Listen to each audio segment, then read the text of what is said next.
O conceito de vecindade é o conceito que define o lugar do sujeito na ordem do antigo regime. Quem é esse sujeito na ordem do antigo regime? É um sujeito que não é igual a todos os demais, ele faz parte de um corpo que tem prerrogativas e obrigações, que tem um lugar específico. Por exemplo, um corpo do clero regular.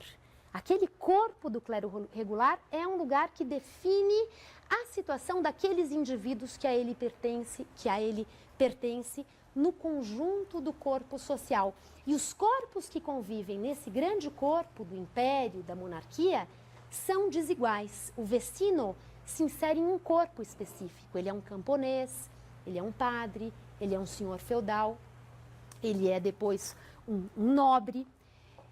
Essa concretude de um vecino que não é igual aos demais, que pertence a um corpo específico, que vive em um lugar específico, o lugar ao qual ele pertence é fundamental, discrepa do conceito de cidadania, que é um conceito baseado na abstração. Todos os cidadãos, independentemente do que eles façam, de onde eles vivem, são cidadãos que têm direitos iguais perante a lei.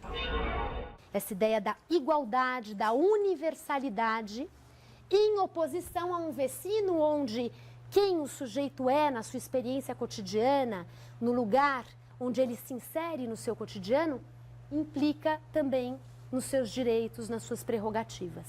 E o que o Guerrat vai sugerir é que o conceito de cidadania entre em cena ainda com significações que são próprias de uma concepção de mundo anterior, definida aqui em torno da noção de vecindade. Ou seja, a cidadania aparece como palavra, mas ela está sendo entendida, está sendo significada a partir de um repertório que é um repertório ainda próprio da velha ordem do antigo regime. E que essa transição e que essa ressignificação vai sendo feita de uma maneira bastante gradual. É essa operação que o Guerrat faz nesse trabalho, em outros que se seguiram, em que ele procura enxergar por que caminhos, de que formas a modernidade foi ganhando forma na América Espanhola pós-independência. E ele busca esses sinais de modernidade, reconhece sim que existe uma dimensão revolucionária, porque eles estão presentes e, no entanto, eles estão presentes em um movimento de transição que é lento e que é gradual. Para terminar, o Guerrat foi, por um lado, bastante aplaudido e esse trabalho teve uma repercussão extraordinária, circulou, foi traduzido, foi um trabalho marcante em termos dessa trajetória das interpretações sobre a América Espanhola e ele colocava novos eixos para esse debate. Esses novos eixos também ecoam movimentos que aconteciam na França. Vocês aqui já leram o François Furet, para a Revolução Francesa, conhecem esse autor? François Furet, que inclusive era alguém próximo do Guerrat, conviveram academicamente na França. François Furet tem vários livros publicados em português, Pensar a Revolução,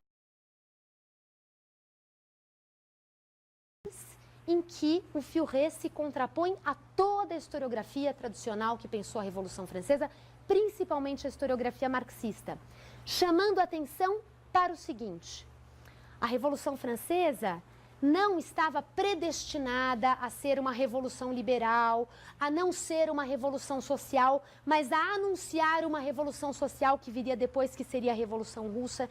Ele fala muito em como a historiografia construiu um caminho em que houve a Revolução Francesa, liberal, burguesa, e depois houve a Revolução Russa, bolchevique e uma revolução de caráter social.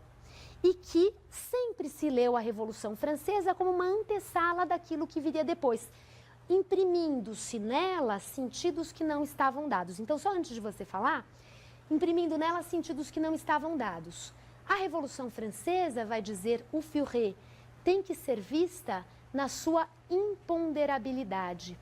os acontecimentos têm um papel fundamental na construção de sentidos, de horizontes, de significados que não estavam dados de antemão. Onde eu queria chegar com tudo isso?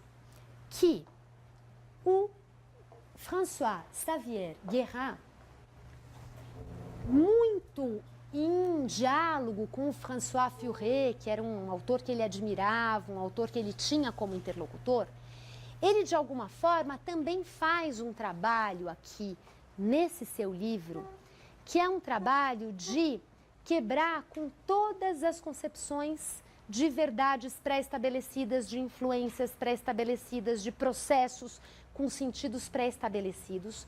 E ele valoriza, isso é fundamental aqui para nós, ele valoriza essa dimensão do acontecimento, da experiência e da construção de um novo repertório, de novas concepções políticas, culturais, novas concepções de conhecimento, que estão abertas a esse momento de uma irrupção da modernidade, que não é exclusivamente americano, mas que está em várias partes e está, sem dúvida alguma, na França e está, sem dúvida alguma, na Espanha. Na Espanha também, com muitos matizes.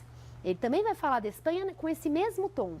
Então, essa irrupção da modernidade é algo que atravessa, que permeia os acontecimentos na América Latina.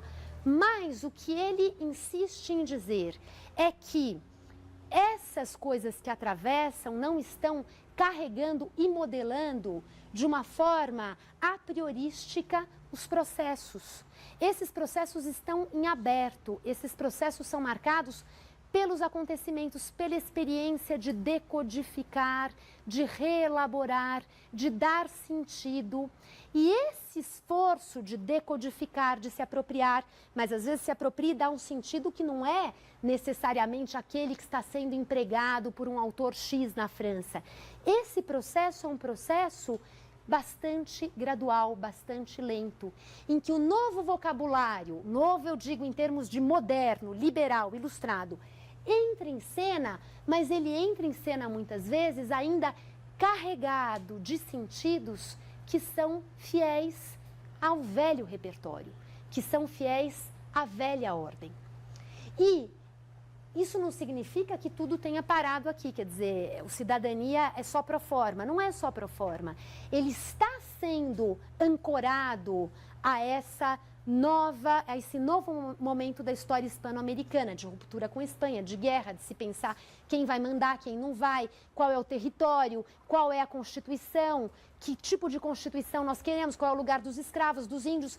Em meio a tudo isso, o conceito de cidadania é estratégico e é desejável. Mas os sentidos que vão se conferir a ele são sentidos ainda permeados, ainda carregados de concepções que não são aquelas de uma cidadania idealizada do ponto de vista filosófico. Existe uma transição aqui de compreensão do mundo, de horizontes políticos, de vocabulário político, que faz parte de uma experiência social e, portanto, de uma experiência em que tudo é um pouco imponderável, em aberto, e as coisas vão se definindo passo a passo. É por isso que o John Lynch, quando fala, olha, lá no século XVIII, nas reformas borbônicas, os jesuítas já pensaram a independência. A posição do Guérin, isso é um debate, é de que não, de que essa perspectiva clara sobre o desejo de ruptura e o desejo de fundação de uma nova ordem é algo que só vai se tornar historicamente possível a partir dos acontecimentos em torno de 1808, da invasão de Cádiz e da ausência de Fernando VII no trono espanhol. Ou seja, é fundamental aqui recolocar essa história das independências como algo que foi sendo tateado, elaborado e ressignificado continuamente pelos homens que viveram esse processo e sujeitos, é claro, a muitas angústias, a muitas apreensões. Para a gente retomar a imagem do Bolívar, que participa de tudo isso e procurando responder às pressões do seu tempo e termina a sua vida desolado, olhando para trás e acreditando que tudo que ele quis construir ruiu. essa angústia de não, na vida de um indivíduo, não se contemplar esses ritmos históricos mais lentos que não podem ser decodificados em um espaço muito curto. Então, a perspectiva do Guerrat, para encerrar agora, é uma perspectiva que valoriza, muito inspirado no que o Furet fez com a Revolução Francesa.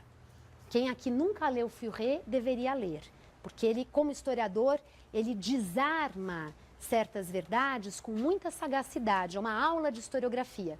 Então, o que o Furet fez com a Revolução Francesa, o Guerrat vai procurar fazer com as revoluções hispano-americanas, reconhecendo aquilo que o Chanu falou, de que, olha, as questões locais, específicas, as contradições, tudo isso é importante, e reconhecendo ao mesmo tempo que, um pouco aqui na linha do Godechot, que a Revolução Francesa, que esses acontecimentos atlânticos são importantes. Agora, o que importa de fato é a forma pela qual essas coisas se encontraram e foram sendo assumidas, afirmadas, desenhadas pelos sujeitos que viveram essa transição.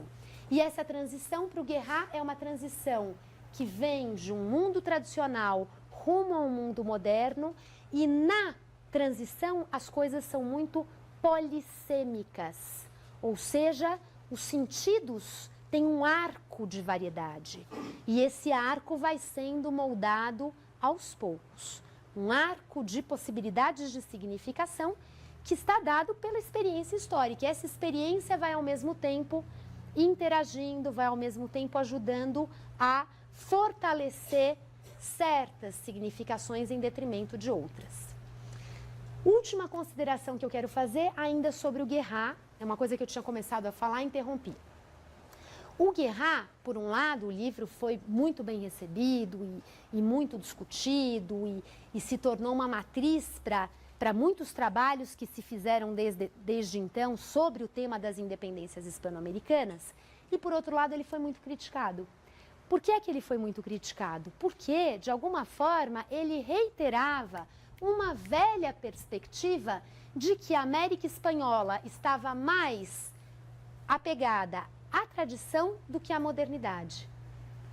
Nessa transição, embora exista a transição e ele fale disso, ele vai constatando tantos descompassos entre o que ele enxerga aqui e o modelinho do Habermas, né? E os espaços de sociabilidade, e os impressos, os jornais, a opinião pública, a esfera pública. Essa coisa aqui que funda a modernidade, na América Espanhola era rarefeita, era limitada, era circunscrita. Quer dizer, não dá para entender as sociedades hispano-americanas, no caso, não dá para entender as sociedades hispano-americanas a partir dessa chave, porque essa chave não estava de todo ausente, mas ela era muito pontual, ela existia em verdadeiras ilhas. E, portanto, a modernidade era algo que estava num horizonte ainda longínquo, sendo a tradição realmente o lugar a partir de onde falavam e agiam essas sociedades hispano-americanas. E o Guerrat foi cobrado por isso, quer dizer, de se olhar para a América Espanhola em busca de premissas que não explicam a realidade local, não explicam, porque elas são construídas a prioristicamente, né? O historiador vive sempre esse drama de tentar sair do a priorístico e muitas vezes recair nele. O Guerrat, entretanto, procurou dar uma resposta a essas críticas. E essa resposta é uma resposta muito fértil, muito interessante, em um livro que ele organizou com uma historiadora francesa chamada Annick Lemperrière. E esse livro tem na nossa biblioteca, se chama Os Espaços Públicos na Iberoamérica. Existe em espanhol. Los Espacios Públicos en Iberoamérica.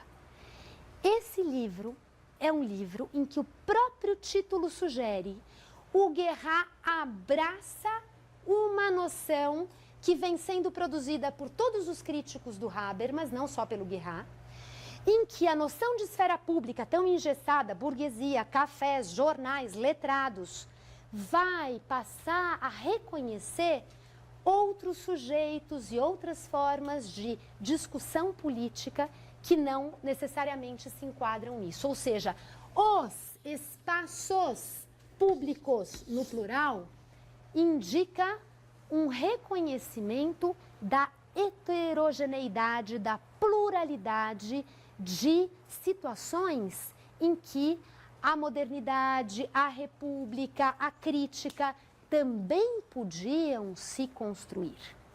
E nesse livro, Guerrat vai falar de quem? Ele, Annick Lamperrière e vários autores que colaboram com o livro.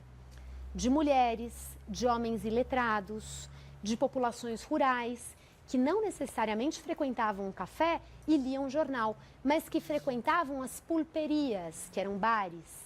E nesses bares, alguém lia jornal e lia em voz alta uma certa notícia. E a notícia era discutida por todos. E isso depois era contado através dos chamados rumores, os boatos. De boca em boca, chegava lá nos confins do território e lá também havia alguém que sabia o que estava acontecendo, que tinha uma posição a respeito, que eventualmente se levantava ou tomava uma decisão com base nessa informação.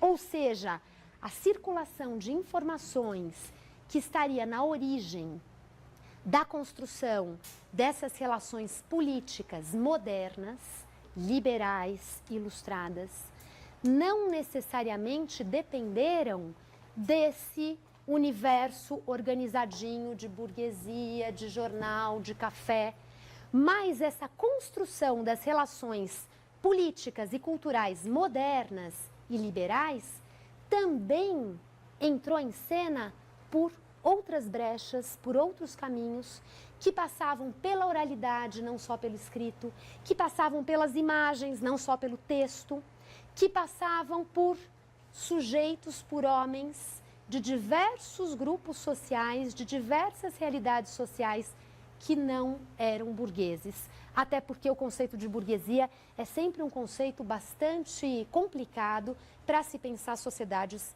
hispano-americanas desse período. Ou seja, não é porque não se encontra a burguesia que não se encontra um movimento de se abraçar esse tipo de repertório que o Guerrat chama de modernidade. E o texto da Hilda Sábato ataca em cheio esse problema. Ou seja, de que por espaços públicos heterogêneos, variados em termos sociais, em termos das formas de comunicação, em termos das formas de manifestação política, tudo isso teve uma cara muito específica, mas nem por isso deixou de ser moderno e republicano. Essa é a hipótese que o Guerrat começa a semear aqui, amadurece nesse livro chamado Os Espaços Públicos na Iberoamérica, e uma hipótese que vem servindo de gancho, que vem servindo de provocação para muitos autores contemporâneos que procuram olhar, então, para a concretude dessas experiências, desses espaços públicos, dessa circulação de informações, em que, de alguma forma, o moderno, o liberal, estava, sim, presente, mas por percursos um pouco inesperados se nós tomarmos como ponto de partida essa premissa filosófica aqui do Habermas.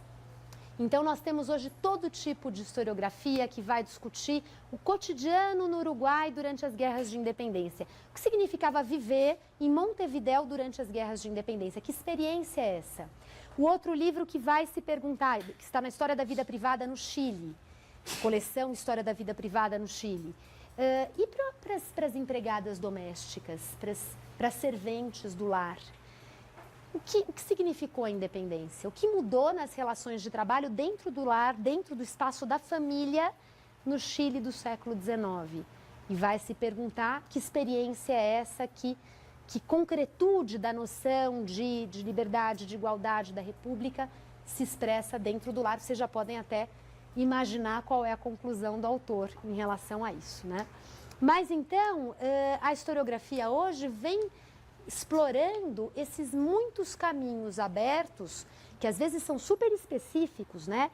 É um grupo, são as mulheres na independência, são os índios na independência, ou é uma mulher específica, um cacique indígena específico.